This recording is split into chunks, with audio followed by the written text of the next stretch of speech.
आज के दिन पर ये जो बिहार का चुनाव, साथी अफरोज जी ने बताया, ये जो बिहार का चुनाव है इसका थोड़ा ये इको कम कर दीजिए, जो आवाज वापस आती है।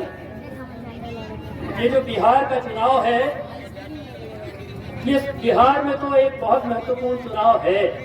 20 साल से बिहार एक ऐसी सरकार झेल रहा है जिसने उसको ठगी, छलावे, भुलावे के अलावा, झूठे वायदों और जुमलों के अलावा कुछ नहीं दिया। तो ये बिहार के लिए महत्वपूर्ण चुनाव है, लेकिन पूरे हिंदुस्तान के लिए भी ये बहुत महत्वपूर्ण चुनाव है। बहुत साल पहले, आजादी से पहले, अल्लामा इकबाल साहब ने हिंदुस्तान के बारे में कहा, हिंदुस्तान के लोगों के बारे में उन्होंने कहा, उनसे आह्वान करते हुए कहा कि वतन की फिक्र कर नादा मुसीबत आने वाली है, वतन की फिक्र कर नादा मुसीबत आने वाली है, तेरी बर्बादियों के मशवरे हैं आसमानों में। वतन की फिक्र कर नादा, तेरी बर्बादियों के मशवरे हैं आसमानों में। समझ जाओ हिंदुस्तान वालों, वरना तुम्हारी दास्तां तक न होगी दास्तानों में। समझ जाओ हिंदुस्तान वालों, वरना तुम्हारी दास्तां तक न होगी दास्तानों में। और आज हिंदुस्तान फिर से उस मकाम पर खड़ा है, उस जगह पर खड़ा है।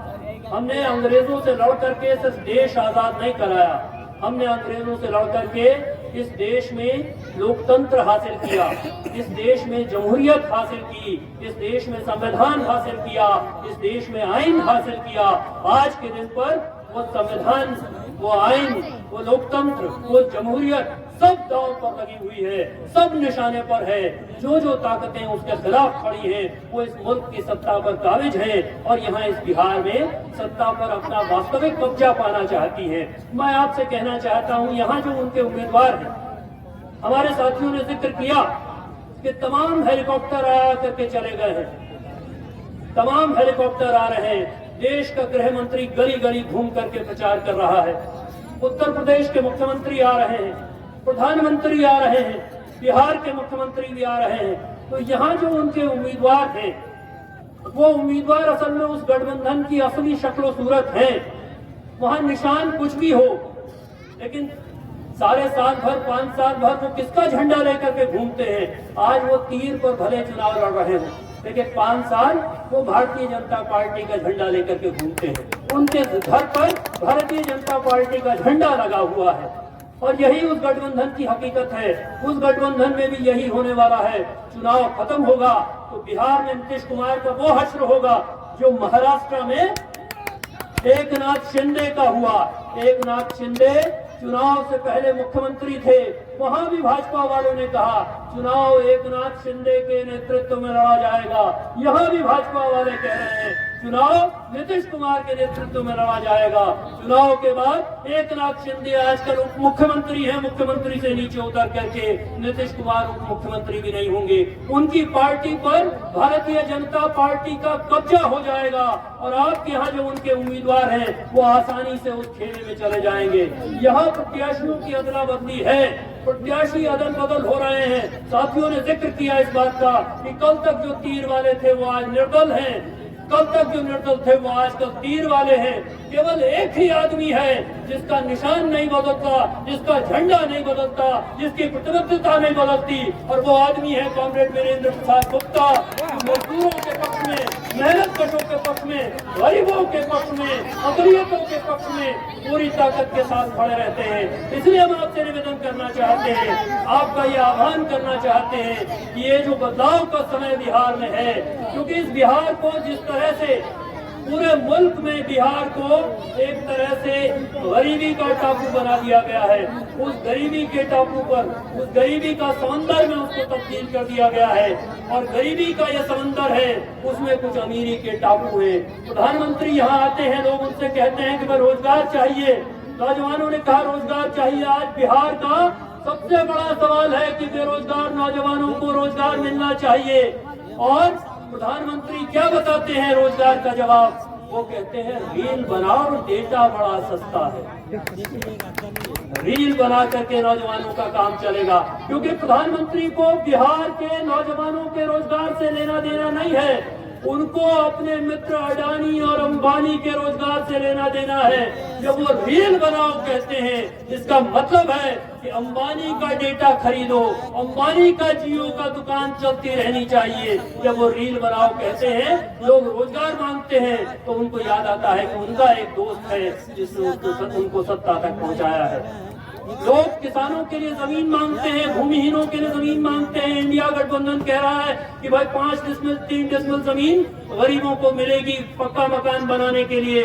लेकिन बिहार की विधानसभा में कॉमरेड वीरेंद्र गुप्ता ने, भाकपा माले के तमाम विधायकों ने कहा कि हमको गरीबों को जमीन देनी है, गरीबों को जमीन मिले। और वहां नीतीश कुमार ने कहा कि गरीबों को देने के लिए जमीन नहीं है, आसमान से आएगी जमीन। जमीन किसको मिलेगी? जमीन अडानी को मिलेगी। भागलपुर में पीरपैंती में 1050 एकड़ जमीन अडानी को 1 रुपए में मिल रही है। उनके पास गरीबों को देने के लिए जमीन नहीं है, गरीबों को देने के लिए, नौजवानों को देने के लिए रोजगार नहीं है। वो आएंगे तो अडानी और अंबानी के लिए रोजगार लेकर के आएंगे। आज के दिन पर मैं आपसे कहना चाहता हूं, अमित शाह यहाँ भी घूम रहे थे। अमित शाह ने कहा कुछ दिन पहले कि कहाँ है बिहार में तो उद्योग धंधा क्यों नहीं लग सकता है? बिहार में उद्योग धंधा इसलिए नहीं लग सकता क्योंकि यहाँ तो जमीन ही नहीं है, यहाँ जमीन नहीं है। लेकिन अडानी को देने को तो जमीन है, क्योंकि तिजोरी किसकी भरनी है? गरीबों का पेट भरे नहीं भरे इससे उनको फर्क नहीं पड़ता। गरीब के पास 2 जून की रोटी हो ना हो इससे उनको फर्क नहीं पड़ता। लेकिन अडानी की तिजोरी कम नहीं होनी चाहिए, अडानी की, अंबानी की तिजोरी छोटी नहीं होनी चाहिए, उसका दौलत का पहाड़ छोटा नहीं होना चाहिए। ये उनकी कोशिश है, इसके लिए वो लगे हुए हैं। और इसीलिए गरीबों पर जो बुलडोजर चल रहा है, जो बुलडोजर का राज इस मुल्क में कायम हुआ है, वो जमीन किसके लिए? आज के दिन पर सब गरीब आदमी, वो दलित हों, अति दलित हों, महादलित हों, अति पिछड़े हों, वो अकलियत के लोग हों, सबके सबको कह रहे हैं घुसपैठिए हैं सारे के सारे। उन्होंने तय कर दिया, हम तो इस मुल्क में सुनते थे कि भाई हमारे पास, हमको आजादी से, लोकतंत्र से क्या मिला? एक वोट देने का अधिकार मिला। बाबा साहब अम्बेडकर ने कहा कि ये वोट का जो अधिकार है वो सबका अधिकार है। एक व्यक्ति, एक वोट, एक मूल्य। यानी आपके वोट की, गरीब के वोट की कीमत भी वही है जो अडानी अंबानी के वोट की कीमत है, जो नरेंद्र मोदी के वोट की कीमत है। अब उन्होंने ये रास्ता तय कर लिया कि आपसे ये वोट की कीमत, जो वोट की ताकत आपके पास है, SIR करा करके उन्होंने इसको भी छीनने का इंतजाम कर दिया। और उसके जो हमने पहली बार देखा, अब तक मतदाता थे, वोटर थे जो सरकार चुनते थे। पहली बार हुआ कि सरकार ने मतदाता चुनने का कार्यक्रम तय किया। जर्मनी में एक कवि थे ब्रेख्ट, और ब्रेख्ट ने एक कविता लिखी। वो कविता कहती है कि इस सरकार ने जनता का विश्वास खो दिया है, इस सरकार ने जनता का विश्वास खो दिया है। इसलिए सरकार को चाहिए कि इस जनता को भंग करके अपने लिए नई जनता चुन ले। तो नरेंद्र मोदी और नीतीश कुमार ने तय किया कि इस जनता को भंग करना है और अपनी जनता चुन लेनी है, अपना जनता से वोट लेना है। तो जो आज के दिन पर आपको वोट के अधिकार से, नागरिकता के अधिकार से महरूम करना चाहते हैं, ये लड़ाई उनके खिलाफ है। और मैं आपसे बस इतना और कहना चाहता हूँ, थोड़ी सी बात आपसे और कहना चाहता हूँ, ये कि आज के दिन पर बिहार का नौजवान इस देश के कोने कोने में मजदूरी करने जाता है। हमने देखा कि लॉकडाउन के समय पैदल चल करके किस तरह से बिहार के लोग वापस आए, और हम देख रहे हैं कि बिहार के हर प्रदेश में, हर प्रांत में उन लोगों के साथ कैसा सलूक हो रहा है, उनके साथ अपराधियों जैसा सलूक हो रहा है। यही भाजपा की सरकारें हैं, यही डबल इंजन की सरकारें हैं जो वेरिफिकेशन के नाम पर, जो सत्यापन के नाम पर उनको हैरान परेशान करती हैं। आज के दिन पर उनको बिहार के लोगों का वोट चाहिए, लेकिन बिहार के लिए खुशहाली उनको नहीं चाहिए, गरीबों के लिए रोटी रोजगार का सवाल उनको नहीं चाहिए, महिलाओं के सम्मान का सवाल उनको नहीं चाहिए। इसलिए ये सरकार बदलने का मौका है, इस सरकार को पलटने का अवसर है। और कॉमरेड वीरेंद्र प्रसाद गुप्ता को आप जानते हैं, पिछले 20 बरस से इस इलाके में सामंती अकड़ के खिलाफ, सामंती थाप के खिलाफ, सामंती गुंडागर्दी के खिलाफ लड़ने वाले नेता कॉमरेड वीरेंद्र प्रसाद गुप्ता हैं। गरीबों, मेहनत कशों की लड़ाई के, अकलियतों के संघर्षों के नेता कॉमरेड वीरेंद्र प्रसाद गुप्ता है। और मैं तो आपको व्यक्तिगत अनुभव के साथ इस बात को कहना चाहता हूँ कि हमारे यहाँ अभी 5 अगस्त को मैं उत्तराखंड से आया हूँ। 5 अगस्त को उत्तरकाशी में एक जलजला आया, आप सबने देखा होगा। धराली में 80 के करीब लोग दब गए। होटल दब गए, मकान दब गए, और वहां जो मजदूर दबे उनमें सबसे ज्यादा इसी इलाके के मजदूर थे।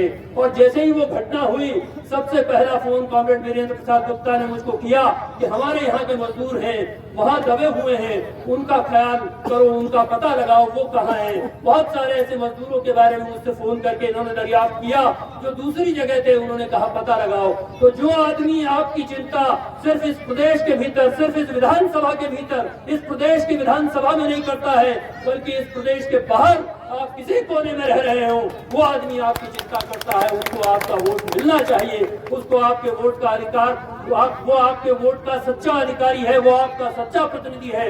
मैं आपसे कहना चाहता हूँ, ये जो गुंडा राज यहाँ कायम हुआ है, जो गुंडों का राज है, एक तरफ जंगल राज का डर दिखा रहे हैं, दूसरी तरफ खुलेआम अनंत सिंह जैसे लोग हत्या कर रहे हैं, और ललन सिंह कह रहे हैं कि अनंत सिंह बनना है हर एक आदमी को।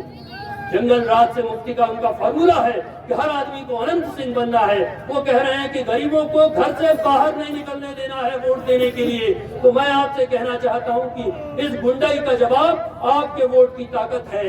आपको अपने वोट की ताकत से इतना वोट देना है, ये आप समझिए कि वोट चोरी का भरपूर इंतजाम पूरे देश में है, इसलिए वोट इतना देना है कि वोट चोरी की सारी कोशिशों के बावजूद कॉमरेड वीरेंद्र प्रसाद गुप्ता यहाँ से जीत करके पटना पहुंचे और पटना में महागठबंधन की सरकार बने, इंडिया गठबंधन की सरकार बने।